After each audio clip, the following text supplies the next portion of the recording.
Guys welcome back to the next lecture of DC machine. इससे पहले वाले lecture में हमने क्या कंप्लीट कर लिया था? Design of lap winding. और इसमें हम कंप्लीट करने वाले हैं डिजाइन ऑफ वेव वाइंडिंग। तो स्टार्टिंग में याद करिए मैंने क्या बताया था। और उससे पहले मेक श्योर कर लीजिए कि आपने चैनल को सब्सक्राइब कर लिया हो। और अगर आपको नोट्स और प्रैक्टिस सेट्स चाहिए तो आप हमारे टेलीग्राम ग्रुप को ज्वाइन कर सकते हो। टेलीग्राम चैनल का जो लिंक है वो मैंने डिस्क्रिप्शन बॉक्स में डाल के रखा हुआ है।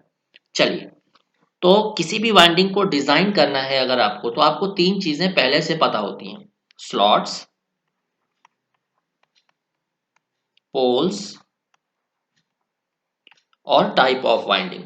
तो मान लेते हैं स्लॉट्स हमारे पास हैं 16, पोल्स हैं हमारे पास 4, और वाइंडिंग का टाइप आपको पता चल गया वेव। ये तीन चीजें आपको पता है।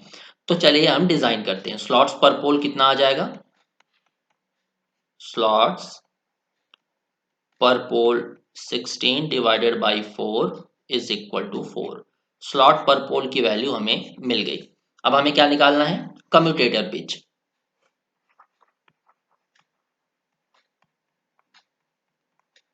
कम्यूटेटर पिच जिसको हम YC से रिप्रेजेंट करते हैं, इसका फॉर्मूला क्या है बताइए? 2 मल्टीप्लाइड बाई स्लॉट पर plus 1 divided by number of poles. ये है for wave winding. For wave winding. अब एक चीज मुझे बताइए, लैप वाइंडिंग के लिए मैंने आपको क्या बताया था? For lap winding commutator pitch YC is equal two plus minus 1। Plus था प्रोग्रेसिव वाइंडिंग के लिए और माइनस था रेट्रोग्रेसिव वाइंडिंग के लिए। बट यहाँ पे हम फॉर्मूला यूज करेंगे वेव वाइंडिंग वाला। चलिए वैल्यू पुट करते हैं। YC is equal to 2, slots हैं 16 प्लस 1, पोल्स हैं 4। तो ये हमें मिल गया 2 इंटू 17 डिवाइडेड बाई 4। तो ये मिल गया 17/2। बट यहाँ पे हमें परफेक्ट वैल्यू नहीं मिल रही है। हमें कम्यूटेटर पिच एक होल नंबर में चाहिए, फ्रैक्शन में नहीं चाहिए, नहीं तो हम डिजाइन कैसे करेंगे? तो ये मेथड आपको यूज नहीं करना है। यहाँ पे आप क्या करिए सीधे कि number of slots commutator pitch निकालते टाइम ऑड ले लीजिए, एक बढ़ा दीजिए। अभी इवन है ना 16, तो 2 यहाँ पे कर दीजिए 17 plus 1 divided by number of poles 4। So 2 into 18 divided by 4, ये आ गया 9। तो कम्यूटेटर पिच हमारा आ गया 9। स्लॉट्स पर पोल की वैल्यू हमें मिल गई 1। चलिए अब हम वाइंडिंग को डिजाइन कर लेते हैं। तो स्लॉट्स हमने कितने लिए हैं गाइस? 16 या 17? 17 लेके हमें चलना पड़ेगा, राइट? तो 17 स्लॉट बना लीजिए जैसे कल हमने किया था। कुछ इस तरह से मैं दिखा देता हूं आपको। 1 और ये आ गया 1 डैश। ये 1 है सॉलिड लाइन और डॉटेड लाइन है 1 डैश। इसका मतलब क्या है? अगर आप भूल गए हैं तो याद देख लीजिए। स्लॉट 1 में दो क्वाइल्स रखी हुई हैं। ऊपर वाली क्वाइल को हमने बोला है 1, नीचे वाली क्वाइल को बोला है 1 डैश, क्योंकि ये डबल लेयर वाइंडिंग है। तो स्लॉट 1 की वाइंडिंग्स हमने प्लेस कर दी। ठीक इसी तरह हम क्या कर देते हैं, स्लॉट 2 की वाइंडिंग प्लेस कर देते हैं।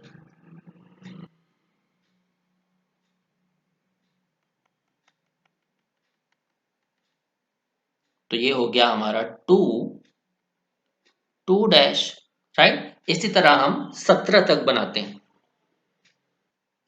तो देखिए 2 डैश हो गया। थर्ड स्लॉट में 3 dash, 4 dash, 5 dash, 6 dash, 7 dash, 8 dash, 9 dash, 10 dash, 11 dash, 12 dash, 13 dash, 14, 14 dash, 15, 15 dash. हमने टोटल 15 स्लॉट बनाए हैं, तो इधर जगह नहीं है तो मैं यहाँ बना देता हूँ। 16th हमने बना दिया यहाँ पे, क्योंकि हमें टोटल 17 स्लॉट चाहिए ना। तो 16 का अपर वाइंडिंग और लोअर वाइंडिंग, और ये हो गया 17th स्लॉट का अपर वाइंडिंग और लोअर वाइंडिंग। तो इसे हमने नाम दे दिया, 15 तक हो गया था, तो ये हो गया 16, 16 डैश, 17,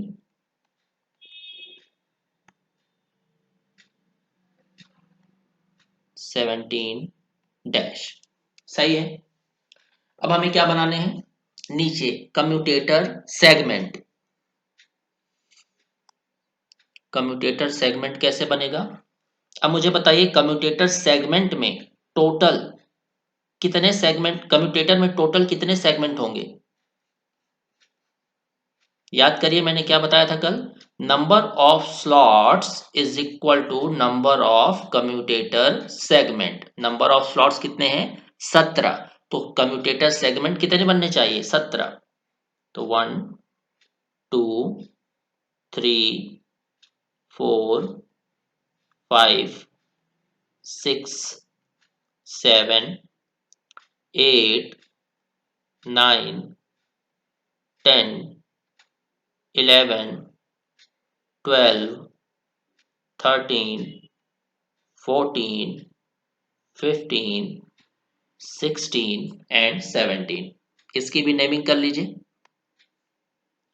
1 2 3 4 5 6 7 8 9 10 11 12 13 14 15 16 17। अब एक चीज मुझे बताइएगा, हमें किसकी जरूरत है? स्लॉट्स पर पोल की और कम्यूटेटर पिच की। तो दो चीजें हमें अच्छे से पता है, स्लॉट पर पोल हमारे पास आया है 4 और कम्यूटेटर पिच YC की वैल्यू आई है 9। इन दो बेसिस पे हम अपनी वेव वाइंडिंग को डिजाइन कर सकते हैं। तो सबसे पहले हम लेके चलते हैं पहले स्लॉट का ऊपर वाला कंडक्टर यानी कि 1। 1 को किससे ज्वाइन करें? स्लॉट पर पोल है 4, मतलब पहला कॉइल साइड अगर 1 पे है तो दूसरा किस पे होगा? 5 पे, राइट। और पहला सॉलिड है तो दूसरा डॉटेड होगा। तो ये हमने कर दिया 5 डैश के साथ, करेक्ट। अब कम्यूटेटर पिच से कम्यूटेटर सेगमेंट से कनेक्ट करते हैं। तो देखिए 1 तो कनेक्ट हो गया हमारा कम्यूटेटर सेगमेंट 1 से, तो इसका जो दूसरा साइड है वो किससे कनेक्ट होगा बताइए? दूसरा साइड किससे कनेक्ट होगा? कम्यूटेटर पिच है 9 यानी कि 10 माइनस 1, करेक्ट। तो जो 5 डैश दूसरा साइड है वो जाके कनेक्ट होगा किससे? 10 से। ये बन गया। अब हम लेके चलते हैं स्लॉट 2। स्लॉट 2 मुझे बताइए, या सीधे सीधे आप यहीं से लेके चलिए। अब 10th स्लॉट पे आ जाइए। 10th स्लॉट का जो सॉलिड कंडक्टर है वो 10 कम्यूटेटर सेगमेंट से कनेक्टेड है। तो 10 से हम आए यहां पे, और ये क्वाइल साइड किससे कनेक्ट होनी चाहिए बताइए? ये क्वाइल साइड किससे कनेक्ट होनी चाहिए? 15 से। सो 15 का डॉटेड हमने ले लिया,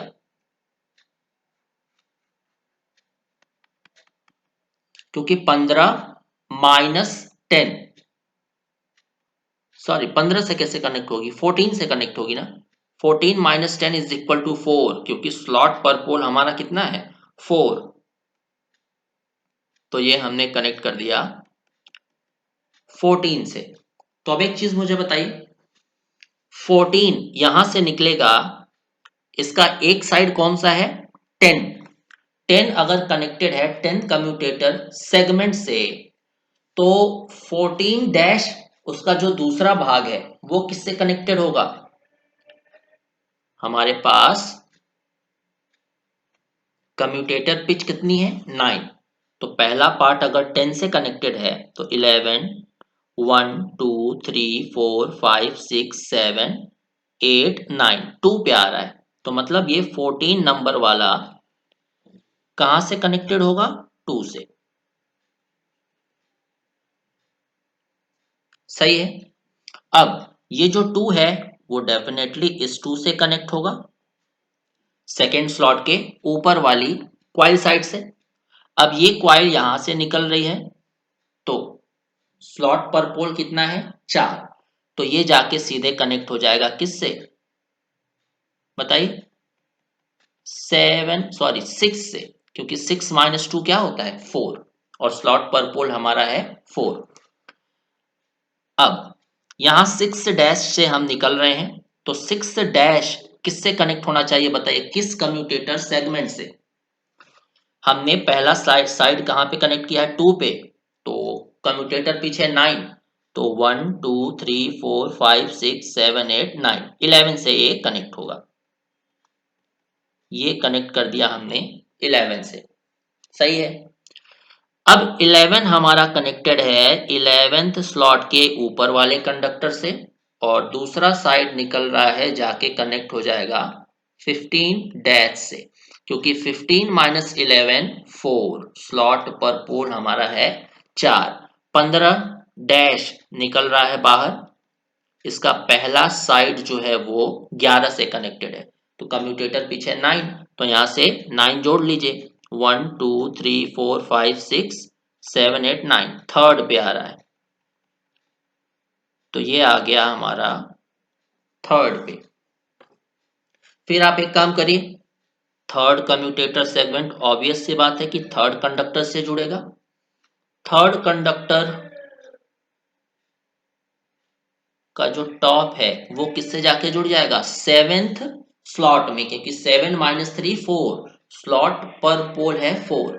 अब मुझे बताइए 3 सॉलिड है, तो 7th का जो कंडक्टर होगा 7 डैश डॉटेड से जाके जुड़ गया।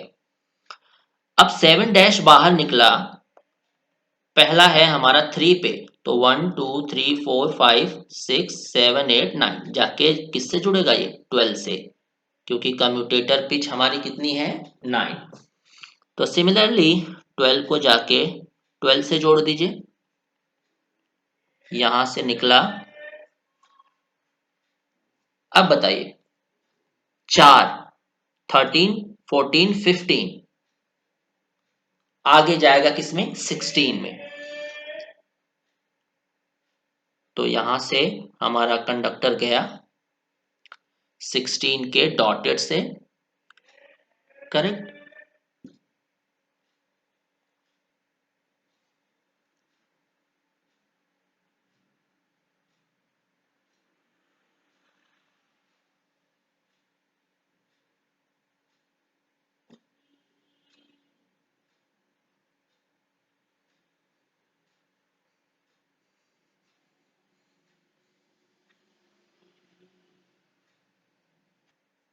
और ये नॉर्थ पोल से जुड़ा हुआ है पहला जो सेगमेंट है। तो अब देखिए ऐसा कौन सा पहला सेगमेंट है जो साउथ पोल से जुड़ा हुआ है? तो ये देखिए ये डायरेक्टली साउथ पोल से कनेक्टेड है, तो दूसरा आप ब्रश लगा दीजिए 10th स्लॉट पे, सॉरी 10th कम्यूटेटर सेगमेंट पे। तो ये दो ब्रश आपके मिल गए, एक मान लीजिए पॉजिटिव, एक को मान लीजिए नेगेटिव, करेक्ट। अब यहां से आप देखिए करंट कितनी एंटर कर रही है। मान लीजिए यहाँ पे आपने लोड लगाया है, यहां से करंट एंटर कर रही है आई। तो आई जा रही है कम्यूटेटर सेगमेंट 1 से यहाँ पे, तो आई यहाँ पहुंच गई। अब इसे दो रास्ते दिख रहे हैं, राइट। एक तो इधर चली जाएगी, एक तो इधर चली जाएगी, सो I/2 I/2। तो वेव वाइंडिंग के केस में जो करंट है वो लोड करंट की हाफ हो जाती है हर कॉइल में। एक कॉइल में I/2, लेकिन वेव वाइंडिंग में कितना होता था, current divided by number of poles, तो I/4 हो रहा था लैप वाइंडिंग के केस में, याद करिएगा। चलिए देखते हैं फ्रंट पिच और बैक पिच का कॉन्सेप्ट।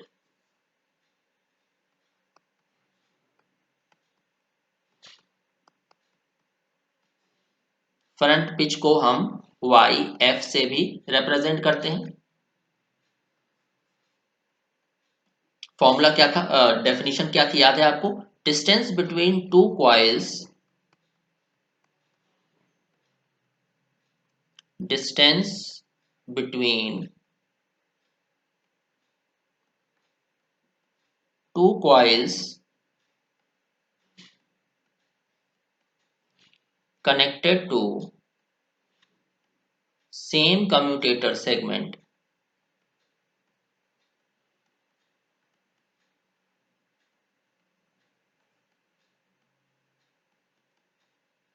चलिए, तो फ्रंट पिच और बैक पिच निकालने के लिए थोड़ा सा मॉडिफिकेशन नंबरिंग में करना पड़ेगा। क्या करना पड़ेगा, जैसे मैंने बताया था, 1 को अगर हमने 1 लिया है तो 1 डैश को 2 ले लीजिए, 2 हो जाएगा 3, 2 डैश हो जाएगा 4, 1 2 3 4 से बढ़ते जाइए, ना कि 1 1 डैश 2 2 डैश। तो इसको थोड़ा सा सुधार लेते हैं। तो नंबरिंग कैसे करना है देखिएगा, ये हो जाएगा 1 2 3 4 5 6 7 8 9 10 11 12 13 14, राइट। ये हो जाएगा 15 16 17 18 19 20। अब यहां से एक चीज मुझे बताइएगा, डेफिनेशन देखिए क्या है फ्रंट पिच की। फ्रंट पिच की डेफिनेशन है distance between two coils connected to the same commutator segment. तो एक कोई भी कम्यूटेटर सेगमेंट आप ले लीजिए, एक्स वाई जेड कोई भी, तो ये 10th कम्यूटेटर सेगमेंट हमने ले लेते हैं। तो 10th कम्यूटेटर सेगमेंट से जो भी दो क्वाइल्स कनेक्टेड हैं उनके बीच का डिस्टेंस। तो 10th कम्यूटेटर सेगमेंट से कौन सी दो क्वाइल्स कनेक्टेड है, देखिए एक यहां गई है जो कि जाके डायरेक्टली 19 से जुड़ रही है, एक यहां गई है जो कि 10 से जुड़ रही है, राइट। तो 19 माइनस 10, तो इस पर्टिकुलर केस में फ्रंट पिच कितना हो जाएगा, 19 माइनस 10, तो फ्रंट पिच आ गया 9। अब फॉर्मूला देख लेते हैं बैक पिच का।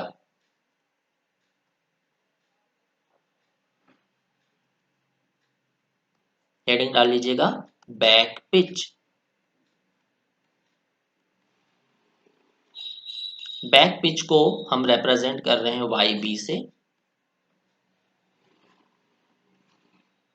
फॉर्मूला क्या है बैक, सॉरी डेफिनेशन क्या है बैक पिच की, it is the distance between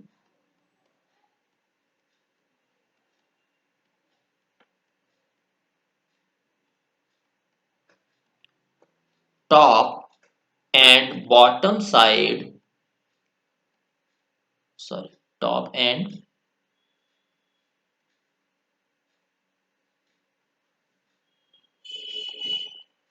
bottom side of same coil. Same coil के टॉप और बॉटम साइड के बीच की दूरी कितनी है, टॉप साइड यानी कि सॉलिड वन, बॉटम साइड यानी कि क्या, डॉटेड वन, राइट। तो चलिए देखते हैं, एक क्वाइल यानी कि पहली क्वाइल को लेते हैं, पहला, तो वन जो कनेक्टेड है, पहली क्वाइल ये 1 पे है, ये गई दूसरी साइड इसकी डॉटेड पे जो कि है 10 पे, तो 10 माइनस 1 क्या हो जाएगा 9। तो बैक पिच यहां से हमें मिल गया 10 minus 1, so back pitch is equal to 9। Front pitch और बैक पिच तो हमने निकाल लिया। अब हमारा एम क्या है, वाइंडिंग पिच को निकालना।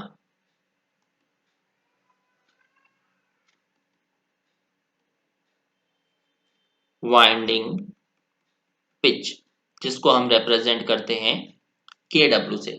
तो अब एक चीज बताइए, in the case of lap winding, जब हम लैप वाइंडिंग डिजाइन कर रहे थे तो वाइंडिंग पिच का जो फॉर्मूला था वो क्या था, back pitch minus front pitch. But यहां पे क्या हो जाएगा, बैक पिच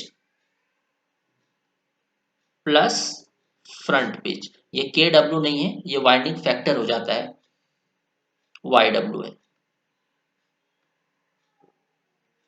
YW। तो YW is equal to sum of back pitch and front pitch. So YW is equal to YB है 9, YF है 9, सो YW आ जाएगा 18 फॉर दिस पर्टिकुलर क्वेश्चन। अब एक इंपॉर्टेंट टर्म देखिएगा, डमी कॉइल का कॉन्सेप्ट, जो कि इसी चीज से रिलेटेड है। हेडिंग डाल लीजिएगा डमी कॉइल्स।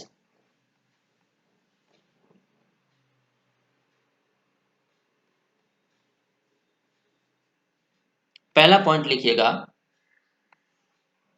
मैंने आपको क्या बताया था, वेव वाइंडिंग रिक्वायर्ड और नंबर ऑफ स्लॉट, अभी अभी हमने पढ़ा।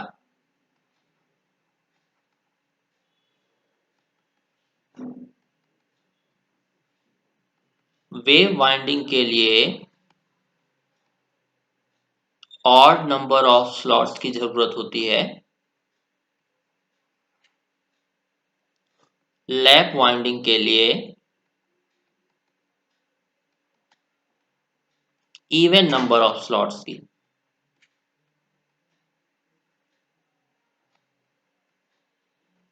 राइट। तो आपको अलग से फैक्ट्री में ऑर्डर देके मंगवाना पड़ेगा कि भाई हमें 6 लैप वाइंड के मशीन बनानी है और 6 वेव वाउंड मशीन बनानी है। तो हमें दो अलग तरह के आर्मेचर को डिजाइन करना पड़ेगा। For this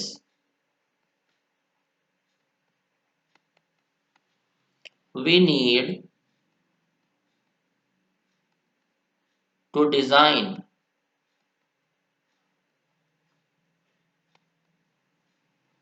two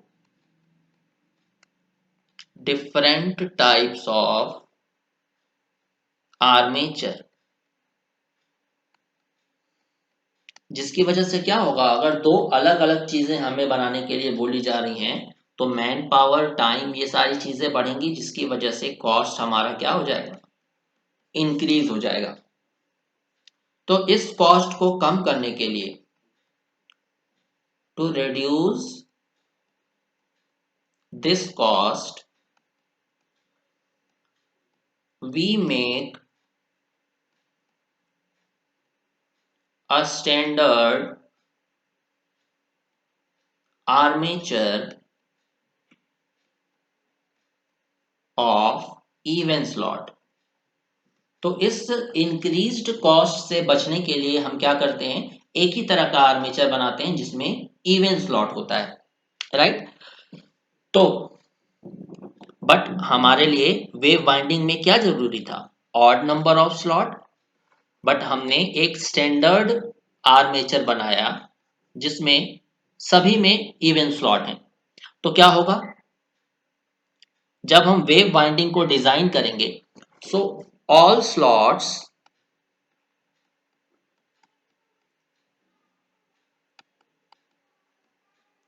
can't be used by wave winding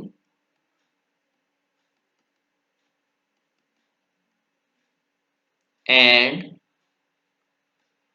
hence remains empty।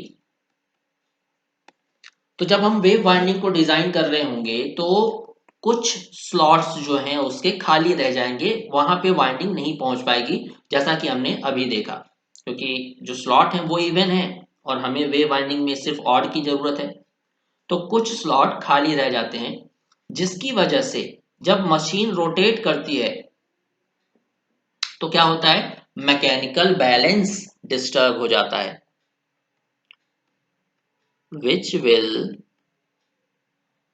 disturb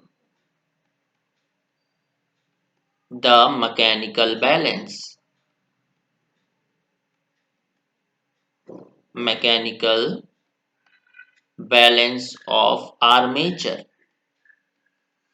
तो इस मैकेनिकल बैलेंस को बनाए रखने के लिए हम क्या करते हैं कि जो भी एम्प्टी स्लॉट्स बचे हुए हैं उनको डमी कॉइल से भर देते हैं, राइट। डमी कॉइल क्या होती है, वो इलेक्ट्रिकली कनेक्टेड नहीं होगी, सिर्फ वो उस स्लॉट को भरने के काम आएगी ताकि जो वेट है वो बराबर बैलेंस हो जाए। सो नेक्स्ट पॉइंट लिखिएगा। सो to fill the vacant slot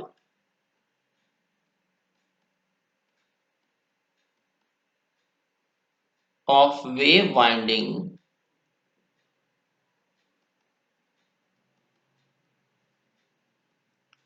we use dummy coil,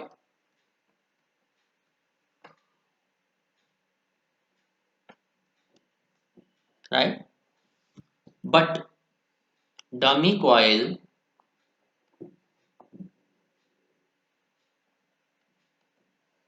is electrically isolated.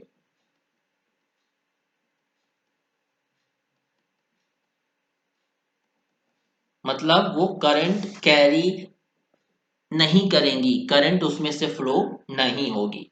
तो यहां से एक पॉइंट और क्या लिख सकते हो आप कि डमी कॉइल हमेशा वेव वाइंडिंग के केस में यूज की जाती है। Dummy coil always used in the case of wave winding.